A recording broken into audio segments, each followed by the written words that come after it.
આણંદના મુગર સ્થિત શંકરાઈ હોસ્પિટલ ખાતે press conference યોજવામાં આવી।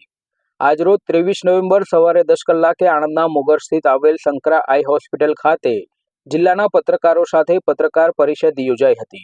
જિલ્લાના unit head colonel Sudeep Kumar Mehta અને હોસ્પિટલના chief medical officer doctor Nisha Ahuja દ્વારા જણાવવામાં આવેલું કે શંકરા આઈ હોસ્પિટલ દ્વારા ગુજરાતના અંતરિયાળ વિસ્તારોમાં કેમ્પ યોજી દર્દીઓને ઓપરેશન માટે હોસ્પિટલમાં લાવવામાં આવે છે અને હોસ્પિટલ પછી તેમને પાછા મૂકવામાં આવે છે અને મહિના પછી તેમની આંખોની રિવ્યુ કેમ્પમાં પણ ફરીથી તપાસ કરવામાં આવે છે।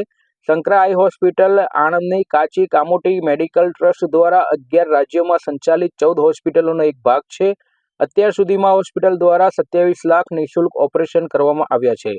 કર્નલ સુદીપ કુમાર મહેતા હોસ્પિટલના યુનિટ હેડ ડોક્ટર નિશા આહુજાએ વધુ જણાવતા કહ્યું હતું કે આ સિદ્ધિની પ્રાપ્તિથી ગુજરાતના લોકો આંખોથી થતી બધી बीमारियों मुक्त કરીને ગરીબમાં ગરીબ લોકોને गुणवत्तायुक्त आंखनी सारवार पूरी पाड़वामां आवी रही है। नाम डॉक्टर निशा आहूजा है और मैं शंकरा आई हॉस्पिटल में चीफ मेडिकल ऑफिसर के पद पर कार्यरत हूँ पिछले 15 सालों से। तो आज मुझे बहुत गर्व महसूस हो रहा है कि आज 15 सालों में हमने 2 लाख फ्री आई सर्जरीज कंप्लीट की हैं शंकरा आई हॉस्पिटल में।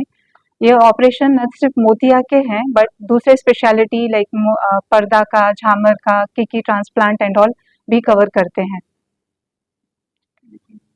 आपने ये कैंप किया? अभी